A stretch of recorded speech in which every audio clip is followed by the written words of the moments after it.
The night Thomas Edison died, America dimmed its lights in mourning. Those lights ran on stolen current. Not stolen in the dark, not stolen quietly. Stolen in public, in court documents, in laboratory notebooks, in contracts signed by men who had no leverage to refuse. Stolen with the full machinery of capital, law, and narrative working together. And then celebrated, for over a century, as the greatest story of American individual genius ever told. The man whose system actually powers the world you live in, whose patents the Supreme Court validated, whose technology runs through every wire in every wall of every building you have ever entered, died alone, owing money to a hotel. While the man who electrocuted dogs to destroy his reputation received a national day of mourning.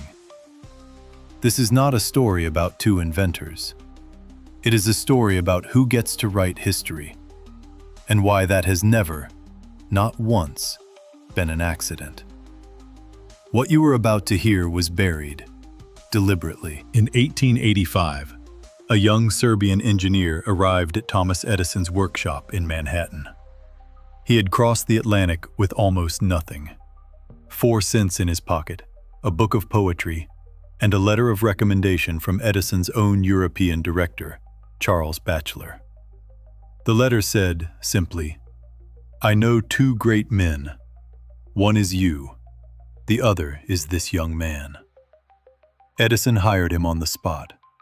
His name was Nikola Tesla. And over the next several months, he did something extraordinary.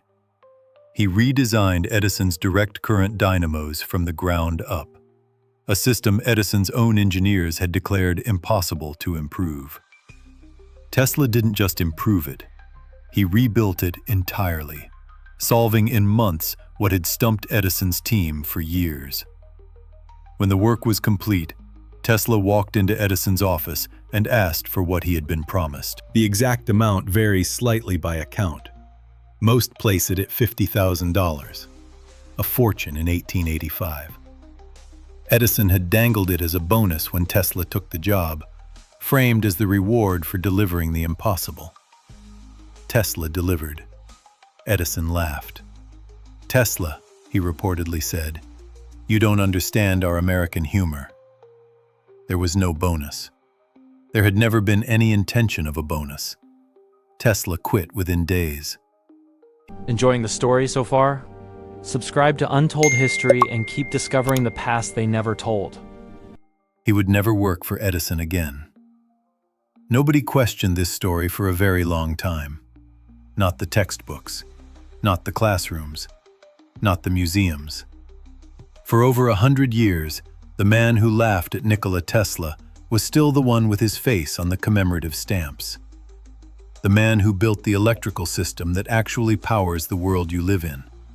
The alternating current system you are using right now at this exact moment to watch this video. Died broke and alone in a New York hotel room. And the man who stole his work, suppressed his ideas, and spent years trying to destroy his reputation, is called the father of electricity. Ask yourself why. Everything in that story is technically true, but technically true is not the same as honest. Thomas Alva Edison was born in Milan, Ohio, in February of 1847. The 7th child of a modest family. A boy who, by his own teacher's accounts, was too distracted to learn, too restless to sit still. His mother pulled him out of school after just 3 months and taught him at home herself. He was, by every early indication, an unlikely candidate for greatness.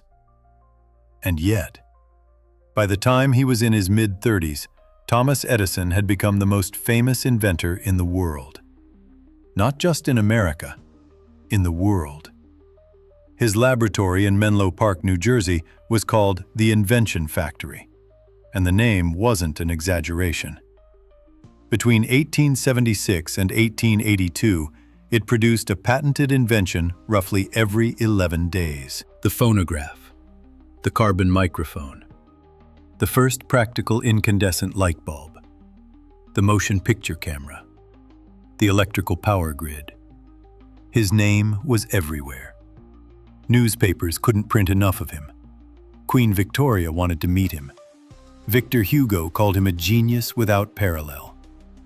In France, they simply called him Le Grand Edison. The story the world received was clean and inspiring. A self-made man. No elite education, no family connections, no inherited advantage.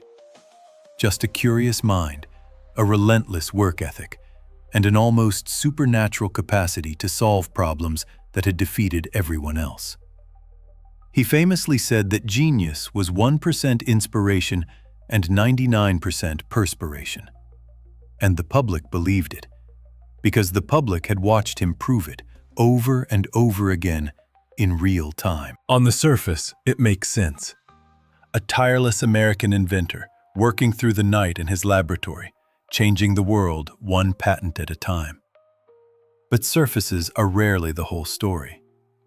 What the newspapers printed was largely what Edison gave them.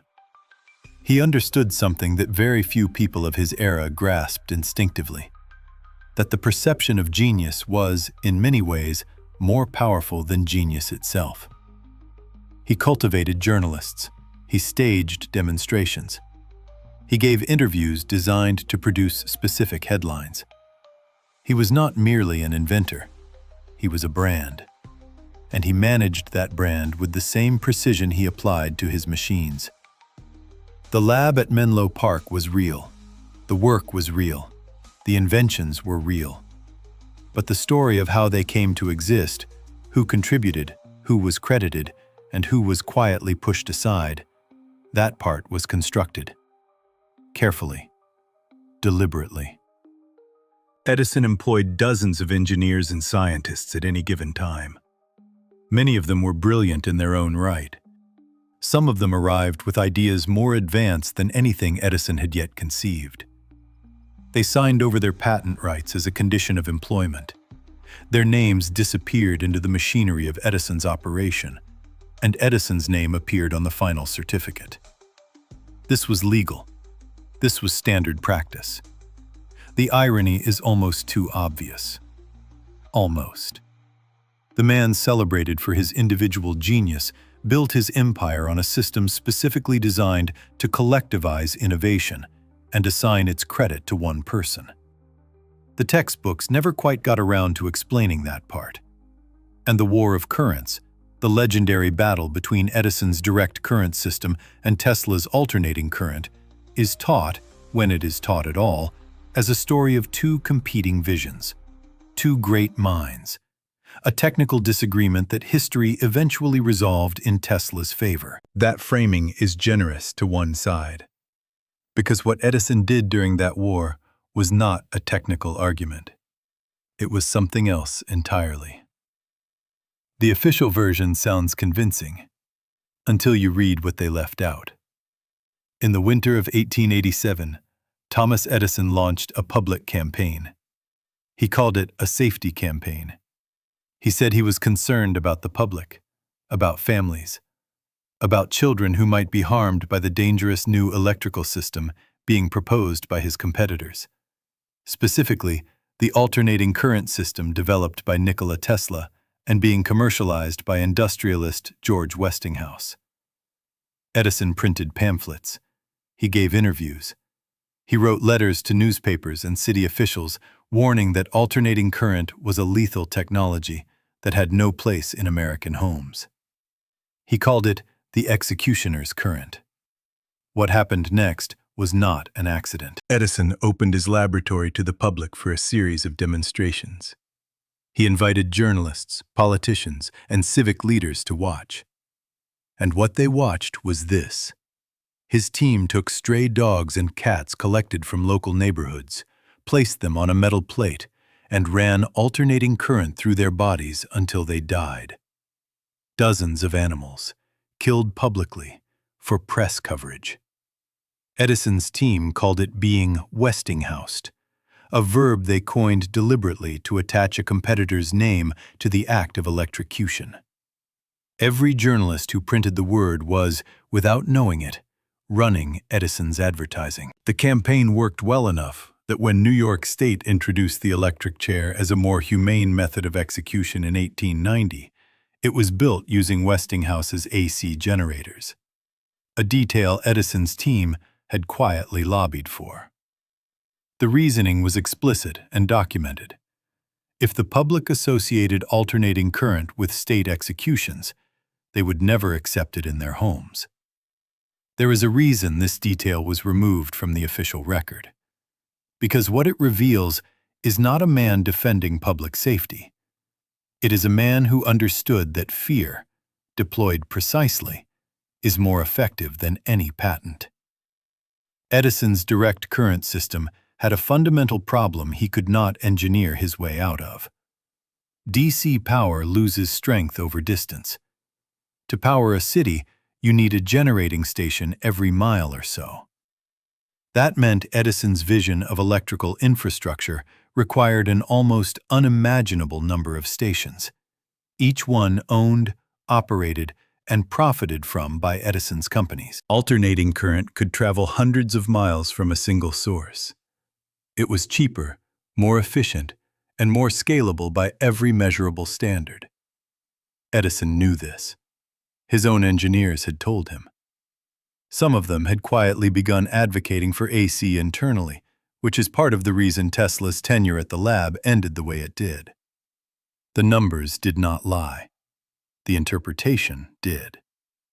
Edison reframed a business problem as a moral one. He was not losing a technical argument, he was losing a commercial war. And so he did what the textbooks would later forget to mention. He manufactured a public health crisis to protect a private financial interest. The BBC, in its historical documentation of the War of Currents, noted that Edison's campaign represented one of the earliest and most sophisticated examples of corporate disinformation in modern industrial history. A man celebrated for illuminating the world was, at the same moment, deliberately keeping people in the dark. And Westinghouse, who had licensed Tesla's patents and built the AC system that would eventually power the entire country, said something at the time that history almost buried completely. He said, "I believe Tesla's alternating current system will light the world." He was right. Edison spent years and considerable resources making sure nobody believed him. The crack in the story is not a detail. It is the whole foundation. The crack in the story is not a detail. It is the whole foundation. Let's start with the patents. Edison holds 1,093 patents in his name. It is the number that appears in every biography, every classroom poster, every commemorative exhibit. 1,093. The most prolific inventor in American history. Here is what that number actually represents. Edison's laboratory operated on a specific contractual model. Every engineer, every scientist, every technician who walked through the doors of Menlo Park signed an agreement before they started work. The agreement was simple and total.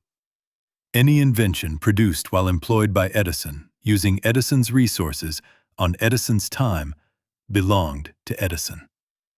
The patent would be filed in Edison's name. The employee would receive their weekly salary. Nothing more. This was not unusual for the era, but Edison applied it with a comprehensiveness that was. Researchers at the Smithsonian Institution, reviewing the internal laboratory notebooks from Menlo Park, found something that the official biography consistently underplays. Many of the patents filed under Edison's name during his peak years contained technical solutions and design innovations that do not appear in Edison's own handwriting anywhere in the notebooks. They appear in the handwriting of his employees. Engineers like Charles Batchelor, John Cruzy, and, for a brief but critical period, Nikola Tesla. We know this because of a single category of document, one that almost nobody outside academic history has read. The laboratory notebooks. Preserved, dated, signed by the men who actually held the pencils. 1,093 patents. The question history forgot to ask is how many of them Edison actually invented. And this is Enjoying the story so far? Subscribe to Untold History and keep discovering the past they never told. where it gets interesting. The War of Currents did not end with Edison gracefully accepting defeat. It ended with Edison doing something that, in any other context, would have permanently destroyed his reputation.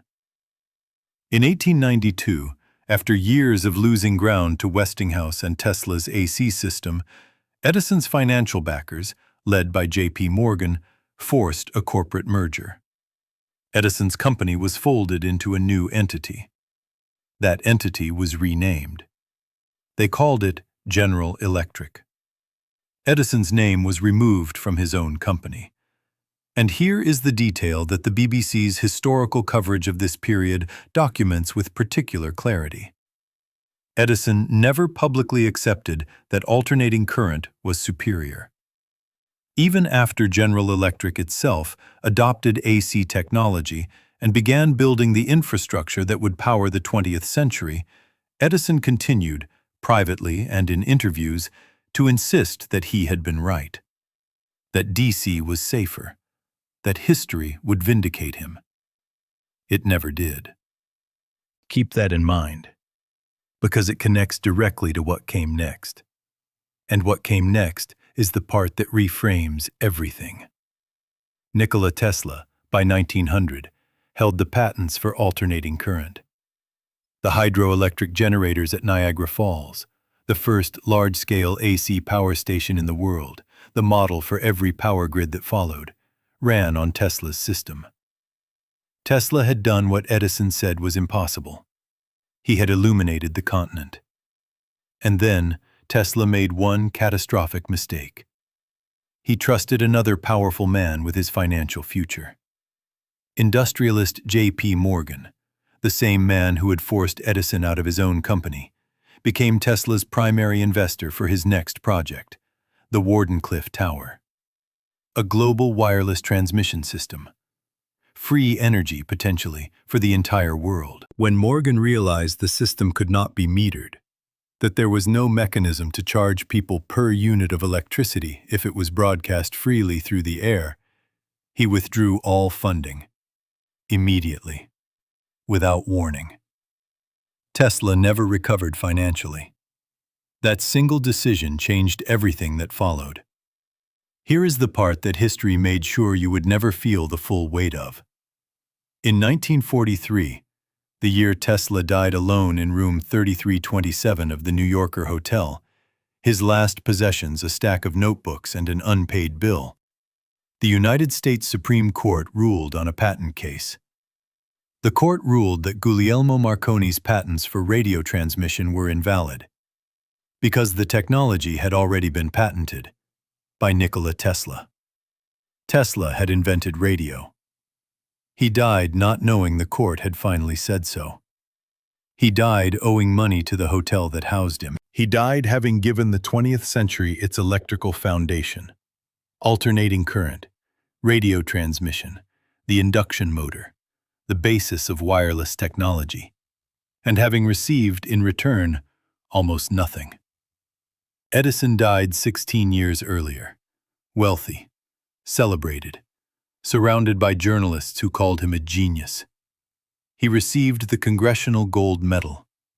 A national day of mourning was declared. President Herbert Hoover asked Americans to dim their electric lights for 1 minute in his honor. Those lights ran on Tesla's current. Nobody mentioned that part. This is not just a story about the past. It is a blueprint, and it is still being used. In 2003, a young entrepreneur in Silicon Valley founded an electric car company. He did not invent the electric car. He did not design the battery technology. He did not engineer the drivetrain. He joined as chairman after the company had already been incorporated by 2 engineers, Martin Eberhard and Mark Tarpenning, who had done the foundational work. Within a few years, those two men had been pushed out.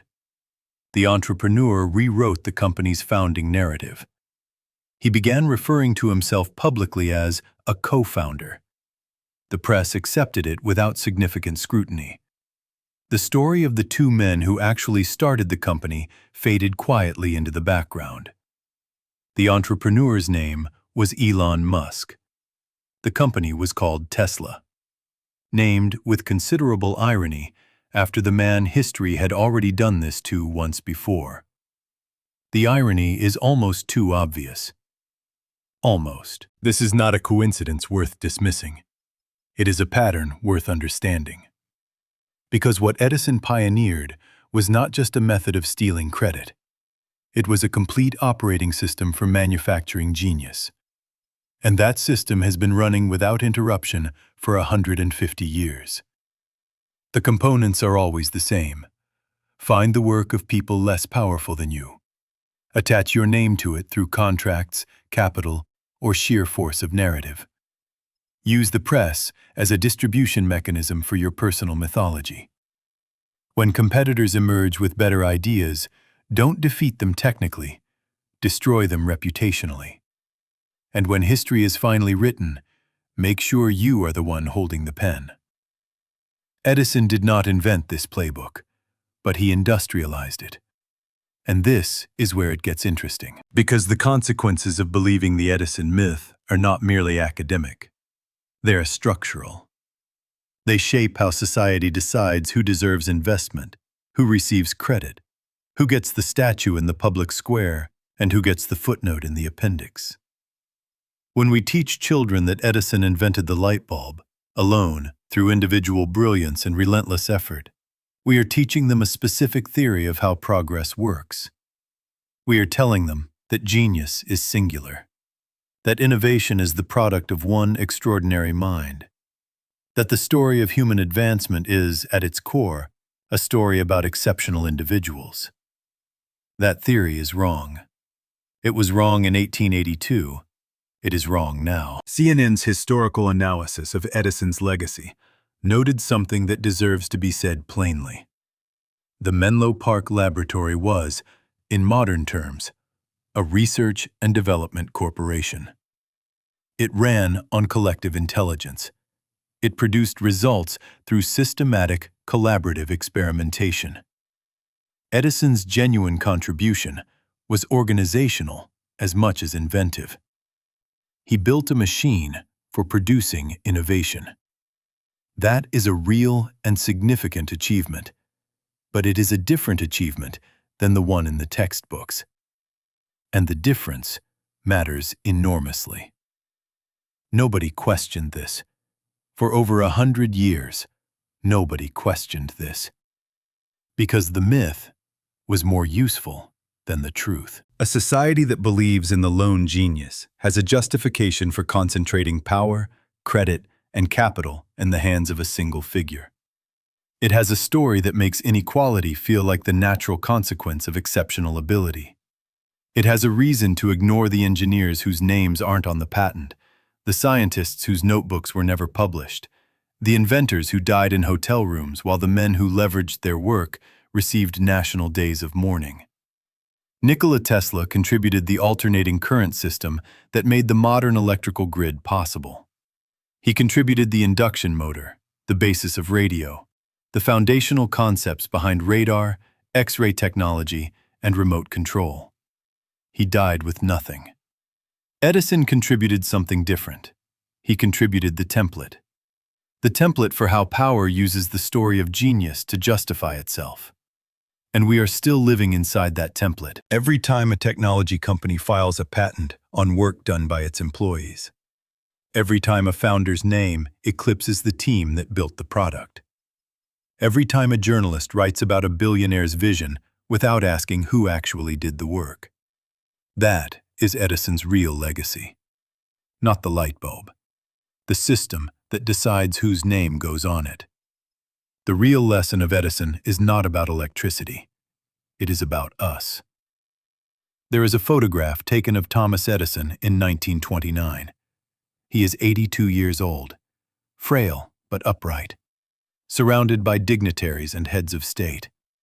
The occasion is the 50th anniversary of the incandescent light bulb, a celebration organized in his honor by Henry Ford, who had spent decades collecting Edison memorabilia with an almost religious devotion.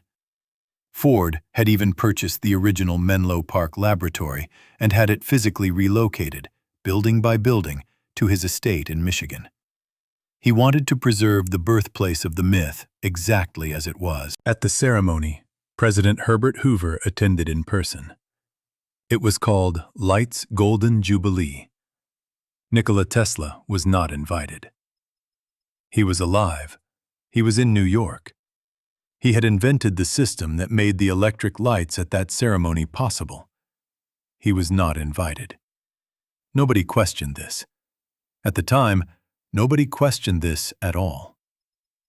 That photograph, Edison at the center, surrounded by the most powerful men in the world, basking in the light of a technology built substantially on the work of others, is not just a historical document.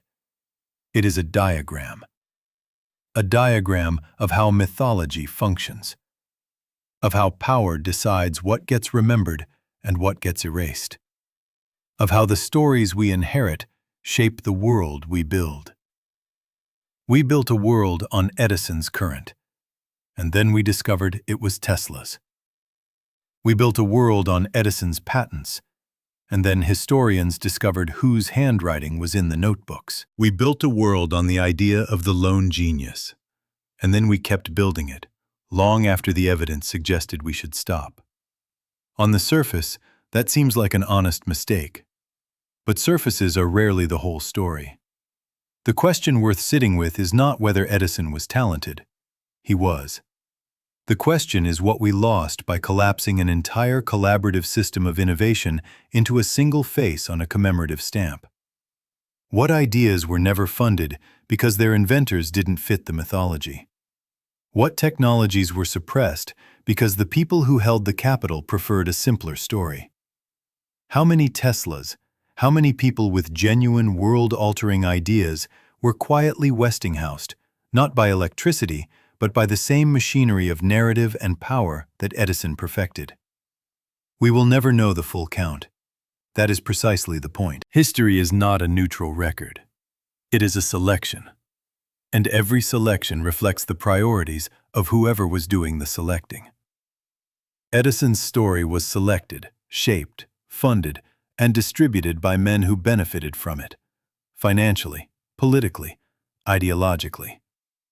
The myth of the lone American genius was not just a feel-good story. It was infrastructure. It justified a specific distribution of credit, capital, and power that persisted for generations. It still does. Here is the part that changes the entire picture. Tesla knew, near the end of his life, that history had not been kind to him. In one of his last interviews, he said something that reads, a century later, like a verdict. He said that the present is theirs. The future, for which he had really worked, was his. He was right. Every device you are holding, every signal passing through the air around you, every grid that powers every city on Earth, that is Tesla's future. Arrived, finally, without his name on it. The man who laughed at him has the museum. Tesla has the current. Think about who in your own world might be the Tesla in someone else's story. The person doing the work while someone else holds the pen. The engineer without the patent. The mind without the monument. If history got this wrong, this visibly, this completely, for this long, what else are we still getting wrong? Tell me in the comments. I read every one. Next week, we uncover why the empire that supposedly fell in 476 AD never actually stopped ruling. It just changed its uniform. The lights never went out. They just changed whose name was on the switch. If you made it this far, you already see Edison differently. Remember that feeling.